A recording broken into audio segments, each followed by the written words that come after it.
Number 11، نگران کیمروں کے ذریعے سے ہر انسان کی حرکات سکنات پہ نظر رکھنا۔ اس وقت انہوں نے بڑے بڑے کیمرے لگائے ہوئے اور یہ سارے کیمرے سیٹلائٹ سسٹم کے ذریعے چلتے ہیں۔ ان کیمروں کے اندر جو ہے وہ سسٹم کے ذریعے یہود اپنے اپنے جہاں پر وہ بیٹھے ہوں وہاں پر وہ اس سسٹم کے ذریعے دیکھ سکتے ہیں۔ کیمروں کے ذریعے پوری دنیا میں انہوں نے یہ جال بچھا دیا۔ اس لیے جہاں پر چھوٹے کیمرے لگے ہیں ان کیمروں کو بھی اس کے ساتھ جوڑ دیا جاتا ہے۔ اس لیے آپ کو بڑی بڑی شاہراہوں پر، بڑی بڑی بلڈنگوں پر دائیں بڑے بڑے بڑے کیمرے نظر آ رہے ہوتے ہیں۔ اس کو نام تو یہ دیا جاتا ہے کہ اس کے ذریعے سے ہم دہشت گردوں کو پکڑیں گے، اس کے ذریعے سے معلوم ہوگا، لیکن شاذ و نادر 100 میں سے 2 دہشت گرد پکڑے جاتے ہیں۔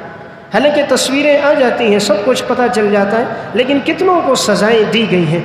یہ بھی ان کی ایک سازش کے تحت حرکات سکنات پہ کنٹرول، کون کہاں سے نکل رہا ہے، کہاں جا رہا ہے، اس کی آمد و رفت کتنی ہے، کس ادارے سے وابستہ ہے، کس تنظیم سے اس کا تعلق ہے، اس کے ذریعے سے مکمل نگرانی ہوتی ہے۔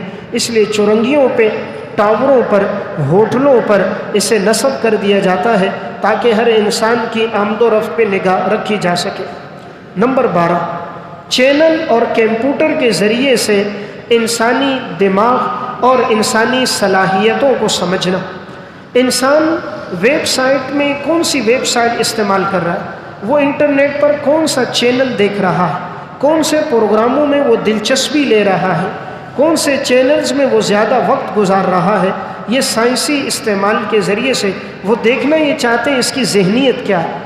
یہ فحاشی عریانی کا ذہن رکھتا ہے، عسکری ذہن رکھتا ہے، دفاعی ذہن رکھتا ہے، روحانی تدابیر پہ چلتا ہے، سنت پہ چلنے والا ہے، اپنی اصلاح کر رہا ہے، کیا کر رہا ہے، اس کے ذریعے ان کے پاس ریکارڈ آ رہا ہے۔ نمبر 13، انٹرنیٹ اور فیس بک کو عام کر کے فحاشی کو بڑھانا۔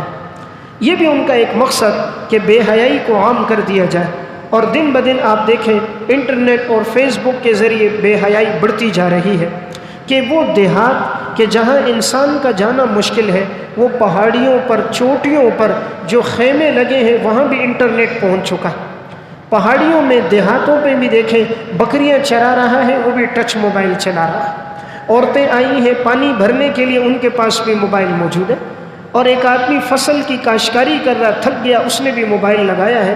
یعنی ان جگہوں تک جہاں پیغام پہنچانا اور انسانی وسائل پہنچانا مشکل، انہوں نے وہاں بھی انٹرنیٹ اور کیبل کو عام کر دیا۔ اس لیے گزشتہ سال مختلف علاقوں میں جانا ہوا تو دیکھا گیا پہاڑی جگہ جہاں انسان نہیں چڑھ سکتے وہاں بھی انٹرنیٹ کام کر رہا ہے۔ انسان کے لیے جانا مشکل ہے چوٹیوں پر، وہاں بھی فیس بک چل رہا ہے۔ تو فحاشی عریانی کو انہوں نے عام کر دیا۔ اس وقت انٹرنیٹ پر 2,57,000 ویب سائٹیں ہیں، جس میں 1,47,000 فحاشی اور عریانی پر مشتمل ہے، اور وہ اتنا سستا، پورا مہینہ استعمال کرو 300 سے 350 روپے میں وہ ہمیں 2.5 لاکھ ویب سائٹیں دکھا رہے ہیں۔ وہ ہمارے خیر خواہ نہیں ہیں، یہ جو ہمارا بچا کچا ایمان ہے وہ ہم سے لینا چاہتے ہیں۔ اس لیے رسول اللہ صلی اللہ علیہ وسلم نے ارشاد فرمایا تھا، آپ نے فرمایا 2 چیزیں جڑواں ہیں، ایمان اور حیا۔ جب ایک رخصت ہو جائے دوسری بھی رخصت ہو جاتی ہے، اس لیے جس قوم کی حیا چلی جائے اس قوم کا ایمان چلا جاتا ہے۔ تو آپ دیکھیں فحاشی کتنی بڑھ گئی، معاذ اللہ محرموں کے ساتھ زنا کے واقعات پیش آ رہے۔ آج سے چند مہینے قبل اخبارات میں واقعہ آیا کہ ایک باپ اپنی بیٹی کے ساتھ معاذ اللہ 2 سال سے منہ کالا کر رہا، اور وہ بیٹی اس باپ کے نطفے سے حاملہ ہو چکی ہے۔ چند سال قبل یہ واقعہ بھی سننے میں آیا کہ معاذ اللہ ایک بیٹا اپنی ماں کے ساتھ منہ کالا کرنے لگا۔ یعنی ایسے واقعات کہ جس کو انسانی ایک مسلمان کا ضمیر گوارا نہیں کرتا کہ ایک باپ اپنی بیٹی کے ساتھ، معاذ اللہ ایک بیٹا اپنی ماں کے ساتھ، ایک بھائی اپنی بہن کے ساتھ ایسی حرکت کر سکتا ہے۔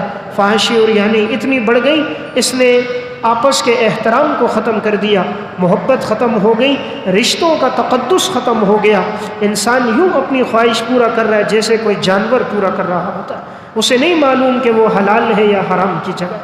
گزشتہ سال مسجد کے ایک نمازی نے مجھے شمال اخبار دکھایا، اس میں ہری پور کی خبر تھی کہ اس میں لکھا ہوا تھا معاذ اللہ ایک باپ نے اپنے گھر میں، اس کی 2 بیٹیاں ہیں، دونوں بیٹیوں سے اس کی اولادیں ہوئی۔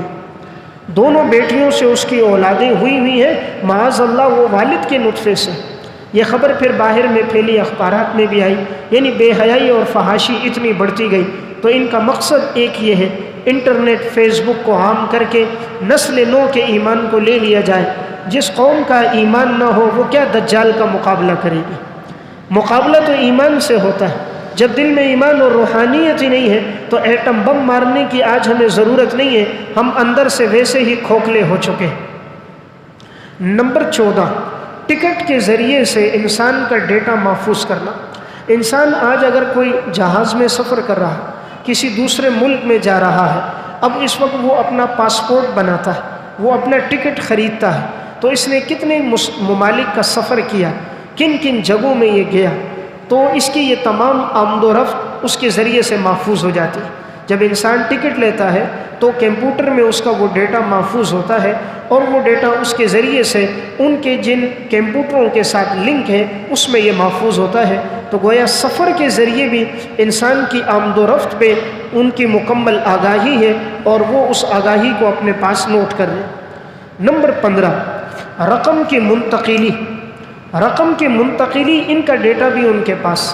آج دیکھیں، اگر ایک آدمی ایک جگہ سے دوسری جگہ رقم منتقل کرنا چاہتا ہے، مثلاً ایک آدمی سعودیہ سے پیسے یہاں بھجوا رہا ہے، تو وہ پیسے بینک کے ذریعے بھجواتا ہے تو مکمل ریکارڈ آتا ہے اس نے کتنی رقم بھیجی، نکالنے والا کون ہے، کس جگہ سے بھیجی، سال بھر میں کتنی بھیجی، ایک آدمی کے اکاؤنٹ میں رقم کہاں کہاں سے آئی، اس نے چیک کس کس کو دیے، کس کس نے اس کے ساتھ تعلق رکھا، اس پوری چین کو اگر معلوم کرنا چاہے تو بینک کے اکاؤنٹ کے ذریعے رقوم کی منتقلی اور جمع کرنے کے ذریعے انسان کا یہ ریکارڈ